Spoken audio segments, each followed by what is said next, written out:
Welcome to the Next Chapter Experience podcast with Jeanette Blissett. Thought leaders explore the mindset, wellness, and wealth needed to realize next level transformation. Let's get started. Welcome to the Next Chapter Experience. I'm your host, Jeanette Blissett, and today's guest is Kerry-Ann Powell.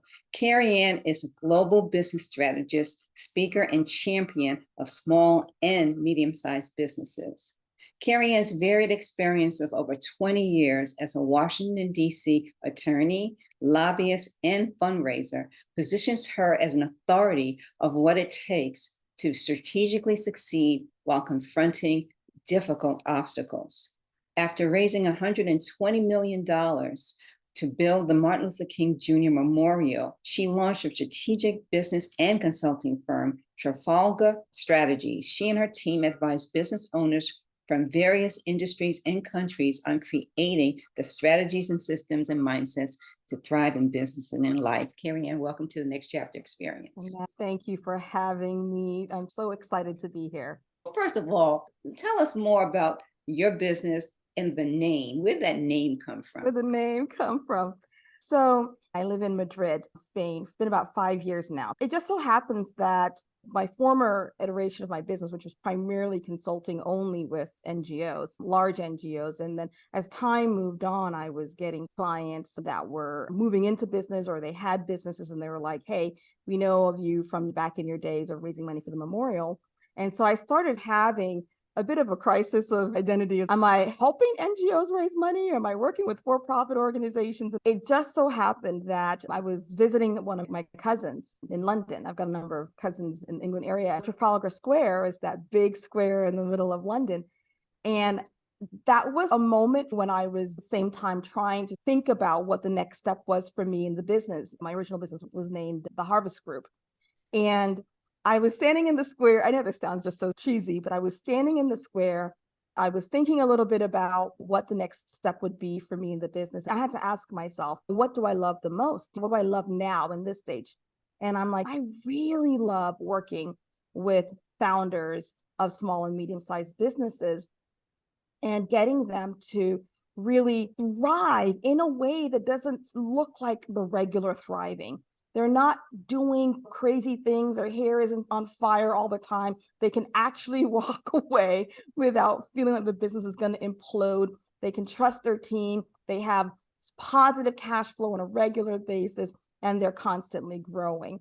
It was that moment, that trip, to be honest, when I was in Trafalgar Square, that I came to this realization. That's how I wanted to direct the business. Now, of course, I still do have some clients from the nonprofit sector, but that's when I would have been, and I was standing there, I'm like, Trafalgar Square, it was the battle between Spain and England won. And of course, I was just feeling a bit of a win. I was like, I love this place. I love this time. I love this new iteration of me. And I'm going to name my company this place. And it just so happens that there's a really great street in my neighborhood in Madrid that's called Trafalgar. So it was the right time. So I named my company Trafalgar Strategies. And I often say running a business can sometimes feel like we're like managing this crazy, chaotic tornado. Basically, what I do and what we do in my team is we help founders and business owners really manage and tame that tornado so they can thrive, just not in business, but in life as well. That's why we named it that way. I've got a couple questions based on what you shared. What is an NGO? A non-governmental organization. And I thought it was. That's yes, what I thought it was. Yeah. Here in the States, we have nonprofits, and those would be considered NGOs globally, depending, because they don't always have the tax designation of a nonprofit, but it's the same thing. Yeah. So let's talk a little bit about the work that you do with small and medium-sized businesses. You talk a lot about their systems. Yes. And strategies. The majority of my clients are service-based companies. They're anywhere from consulting companies or political fundraising companies, or got a couple that are in the food industry, coffee shops, those kinds of things, but primarily service-based. And I have in the past had a few manufacturing and those kinds of things, but primarily service-based. And of course, the US economy is leaning towards that. Problems usually present themselves, Jeanette. Here are the four big ones. And I like to call these kind of symptoms of chaos. They're not actually the problems, they're not actually the culprits of the chaos, but they're the symptoms. One of the big things is they're coming to me because the founder is saying, hey, we just don't have enough cash. Not that they don't have enough profit, but that whatever is going on in the business, there's not sufficient cash. cash is like blood in a business. And if you don't have enough cash flow, it's a problem. And it's the number one reasons why businesses fail. 80% of businesses that fail because of a cash problem. So that's the first big one that people come to me and say, hey, I've got this problem, I need to fix it. Second big problem that people will show up to me and they'll say, hey, I have been around for a bit, but I'm not really growing. I'm not scaling in the way that I would like. And the problem with scale and growth, because they're two different words, but even if you look at them as the same, which they're not, I like to think of businesses as like the same thing, like anything in nature. If they're not growing, they're dying. There's no real stagnation when it comes to business. And so it doesn't mean that you have to be scaling at some quick pace like some tech company in Silicon Valley, but there needs to be some amount of scale at the pace that works for you. And if you're not, that's usually when they usually come to me.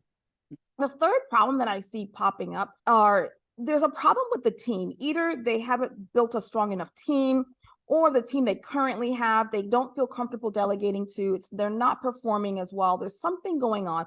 And then the fourth one really is what I talked about. They literally don't feel comfortable walking away from the business for any length of time, definitely not for a month holiday if they wanted to, without feeling like it's going to implode. So those are the four big kind of symptoms of chaos that folks will come to me and say, hey, I really do need help with that. And it just so happens, by the way, that those four reasons are the reasons why most businesses fail. They're not actually just want tos, they really are needs to. You have to fix those problems if they are showing up in your business, because that is a symptom of chaos going on underneath. Now, the question is, then what is the real problem? What's the culprit?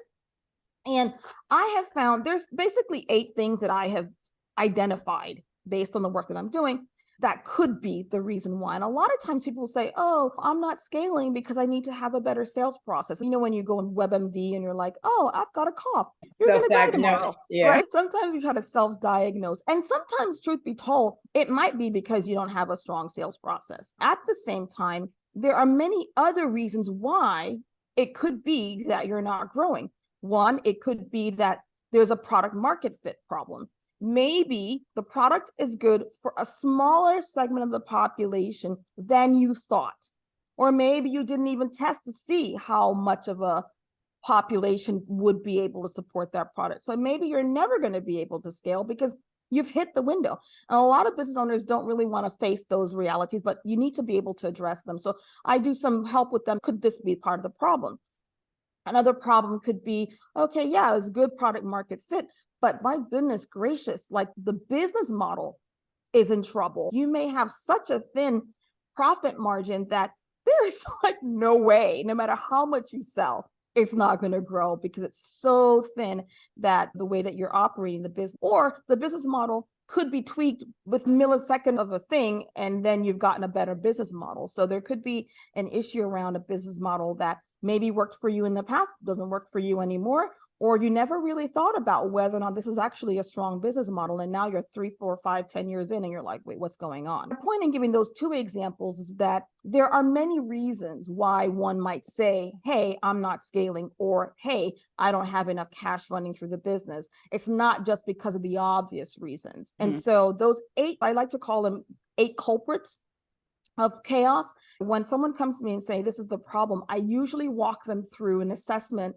based on those 8 things. Where do I think the problem is lying? And sometimes it simply is, the first question I often ask clients is, so meaning the actual founder of the company or the owner, what exactly is your life plan? What do you want out of life? Because when you're talking about small and medium-sized companies, the owners are usually still working in the company, even though they might be working too much in the company, they should be working more on it. But most times they're still around. And so the question is, what is your life plan? What is your purpose? What do you want life to look like? So that you can then look at the business vision and make sure that it fits in to your life plan. Sometimes it doesn't fit. And that's why the problem is there, because you need to do a fix. So there's many reasons, but walking folks through step by step, let's check this, let's check that. Okay, this is good, but this one not good. And then we were able to find the real problem, then we can solve it. Because once you identify what the real problem is, then we can fix it. I have a couple thoughts about that. One is, how many times have you identified that the founder, from a leadership perspective, is the culprit? Oh my Lord. too many times. And that's a difficult thing for people to confront. So I often look at leadership, and there's two components. There's inspired leadership, and then there's rockstar team. And I like to think of them as basically two different sides of the same coin. So when I think about in leadership, there's three things around leadership that I really pay attention to and that I encourage my clients to pay attention to. One, it's leading oneself, leading one's team, and then leading one's organization. Those are three separate types of leadership that fall under what I considered inspired leadership. And a part of it is really fundamentally second, okay, how are you leading yourself? Can you do what it is that you say that you're going to do, even within your own personal life? And then looking at how you're leading your team. People are like, oh, I can't even delegate to my team because blah, blah, blah, blah, blah. Okay, but how are you actually leading your team? Because if you hire, right, if you hire people that are self-motivated, if you hire people where you've developed an organization, leading the organization that has a strong mission, a strong vision, a strong purpose, if you have systems in place, then truth be told, people rise to the occasion if you hire well. And this whole thing around, oh, people don't want to work and quiet quitting. Yes, maybe there are a few people out there that are like that, but don't listen to the news. The reality is humans are still human. They want to be able to work with and for people and projects that are bigger than themselves. They want to know that what they are doing makes sense and it's going to help someone or something, and they're part of something bigger. I remember hearing the story of this one guy. His whole thing was putting the little buttons on the helmets that people wear when they're riding bicycles. Yes. And for him, I hope to save people's lives. So it doesn't have to be some grandiose thing where we're going to Mars or something like that. It can be a simple business that you have that does a thing. But if you create an environment within your company where people are respected, where they are paid well, where they are recognized for what they do, and you have processes and systems that work and make that operate, you really don't really have to manage people. You just need to manage the systems. Because if you have an organization that's built well and you're hiring well, people who are self-motivated, honestly, you can train people to do different things. Unless this is like rocket science, and most things people can be trained to do, but you can't train character. And on the flip side, you can train leadership though. So if you're not a good leader, so I don't want anyone listening to this thinking I'm really bad at leadership. A lot of times people will recognize, yeah, I'm a pretty poor leader. Leadership is a skill learned just like anything else. So if you notice that sometimes it's best, I always recommend bring someone in, someone that you trust that is going to give you honest feedback. You don't want people who are yes people all around you, because that's never good. That's a recipe for disaster. But people who you trust, who you can use to pitch and catch, and they can tell you, yeah, this area of your leadership really is poor. I was wondering about, number one, the leadership piece, and also the hiring piece in terms of how much you're involved with helping the leader identify whether or not they have the right team members in the right positions to do the job that create the outcome that you're looking for, and how much you're involved with that. Yeah, Jeanette, that's a really difficult time as well, particularly because if someone's been working for the company for 10 years and they have some loyalty, you don't want to rock the boat. But the reality is, what I've noticed based on my experience is that a lot of small business owners, when they start first hiring, they're like, oh, cousin Susie knows social media, so we're going to bring her in. And then John's best friend next door, he's good at accounting, so we're going to hire him. And there's never really any structure as to the org chart, looking to see what the business really needs and what type of person needs to be in that box on the org chart. So then when they realize, wait, things aren't happening very well, it's difficult because John's been there for a while, and it'd be difficult to say that John's not performing well. And trust me, if you are allowing an employee to not perform well and just ignoring it or letting it slide, you are creating toxicity in your company, because other employees who are performing well are working hard, and they see the other one over there getting slid off because they can still come to work and still not perform well. You're creating a real problem in your business. So what I often do, and if you've read The E-Myth by Michael Yes. Gerber, I loved his recommendation, and I often use this analogy with my clients. Okay, consider your current company 1.0, and then just, it is what it is, and just ignore it for a bit. The times that you're working on your business. Now, think about your company 2.0. And think about, if you were to look at this business, what org chart would you really need to have that would make this business work? What are the roles that you would need to have to make this business be exceptional? And then what kinds of people would you need to be into those boxes and to fill those roles? Not just what skill sets for sure, Jeanette, but what type of person would that need to be? Then once you built that out, and I always recommend that they actually type out the job description, type out the character that you need, all of that stuff. Now, once that's done, look at your current business now and see, what do we have going on? And then here's the difficult part, but sometimes it's easy. Sometimes it's all about moving one person to another role. Yes. Sometimes it's just putting some investment into training. Sometimes it's changing the role and putting it together, or separating a role out. And sometimes, which is really awful, but it is necessary if you're going to be a strong leader, sometimes you have to close some roles down and let people go. Yeah. And so it's just is what it is. So the question on the table really becomes, is this business a business that you plan to leave behind as a legacy, a business that can exist without you, a business that when you're gone, there's still people that it employs and customers that it serves? Or is this your baby and you're going to use it to fill your ego and your pockets? Now, I'm not judging if this is just your lifestyle business, and that's fine. But the people that come to me are clients who want to build a business for growth and want to have something that's lasts. And if you're going to build something that lasts, then you have to stop pampering your little ego and just do what it is that you need to do, because it's better for the business if you're able to say, okay, some people do need to walk away. And oftentimes it's not a lot of people, it's not everybody, unless you have a toxic situation. And truth be told, if you have a toxic situation, people are going to leave anyway, and they're not performing to their highest anyway. This is true. And I can imagine that you probably have a lot of crucial conversations with these founders and business owners. And I wanted to ask you about those kinds of conversations that you have with them, and how that has been for you or for them in your walk as you work with a small and medium-sized business. Can you think of maybe one that you really had to think about your approach to, because it was going to be a critical kind of exchange? Yes. Let's look at it this way. I used to be a bit timid to have the crucial conversations early days when I first started back in the business in 2014. And I noticed there was a problem. It was an NGO.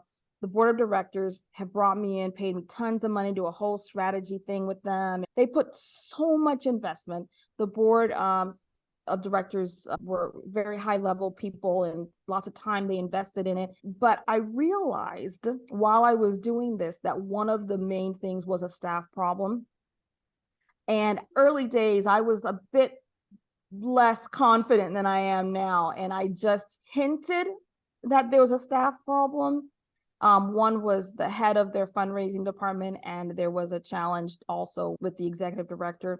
And I just didn't say it. And what broke my heart was, in the end, after all of the work that all these people had done and all the work that I had invested, when I'm working with a client, it's not just me just doing this because it's my business. I really do believe in what I'm doing. And literally, they were beginning to do the implementation, and then everything imploded.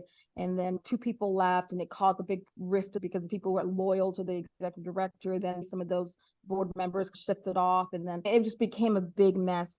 And all of that work, which was a beautiful vision for the company, just really went away. And I just thought, you know what, I'm never going to do that, because to me, I'm not serving people by shutting up and just doing a thing. So now that I do that, I remember having to have a very difficult conversation with one of my clients, because her entire team, she was allowing some poor behaviors from some folks and then not holding others accountable. Her entire team did not trust her. The level of trust had been degraded to the point where they didn't trust her. And she did not know that. I wondered whether or not she had or not, right? So when I was beginning to have the conversation with her and bringing it up, I was just looking for some cues to say that she knew, because even it's an easier conversation. She did not know. She felt so betrayed by the fact that they didn't trust her, even though eventually she was able to realize that her behaviors were causing this. But until then, you get defensive. You're like, and I've done all this for them, and that whole thing. And sort of working through, how are we going to regain trust? How are we going to rebuild trust? What fees right now you are not going to be able to rebuild the trust with? And if you don't say goodbye, then no matter what you do now to fix it, it's never going to be, because that person is jaded. Then you've got to also think about what level of responsibilities do the individuals have in the company. You're looking at small businesses. Most of my clients usually have anywhere from 11 to 50 employees, right? So there are small companies who one person might have a role, and they may have a strong relationship with your customer base. And depending upon how the business is built, particularly if you're in a service industry, then you may have someone who, even though you may have an NDA clause or any of those things in your contracts with your client, with your employees, if they don't like the fact that you are now doing some things that are different, and they're going to have to maybe change the behaviors or move out, then they may cause a problem with your clients. And so it's not an easy thing. I do not want anyone listening to think that I think it's easy to make these decisions, but it's the Band-Aid you've got to pull off, and you've got to clean out that wound, and you've got to fix it. If you know you haven't been a good leader, now is the best time to start and recognize that some of your behaviors may have long-term effects and some of them may not, but you have to address I it. appreciate that. And I certainly do appreciate knowing more about who you are and what you do. It's very apparent to me that you love what you do and you are serving at a very, very high level. So I want our listeners and our viewers to get to know you. So with that said, how can folks reach out to you? Yeah, it's really great. I have so many wonderful things happening. I think the best way to connect with me, obviously, me personally, is to find me on LinkedIn. I'm there, and I love human connection. So please, if you just love connecting with other humans, reach out to me, send me a message. I'm really so approachable. So find me on LinkedIn. The website for the company is trafalgarstrategies.co. There's .co, and you can find out more about what me and my team do and how we help businesses. And if for some reason you are a business owner and you're feeling like there is some symptoms of chaos going on in your business, and maybe I might have stepped on a toe or two while I was describing some of those things, I do have a PDF that sort of outlines what I call the 8 true culprits that are causing chaos in your business. And it outlines those things, and it gives you some tips on how to begin to identify them and begin to move towards fixing them. So if you feel like that's you, check out nobusinesschaos.com, and you can download it for free. It's nobusinesschaos.com. And it's something that I just downloaded all of my learnings and teachings into that document. Sometimes people feel a bit of a shame when I've been doing this for a while, I should not have any chaos. But really, most business owners have something going on in their businesses, and don't let social media fool you. So try to fix it now. Kerry-Ann, thank you so much for giving your time to the Next Chapter Experience and letting me in just a little glimpse of the world that you're in. So I appreciate your time. I really do. Thank you for having me, and this conversation has been so wonderful. Thank you. Thank you.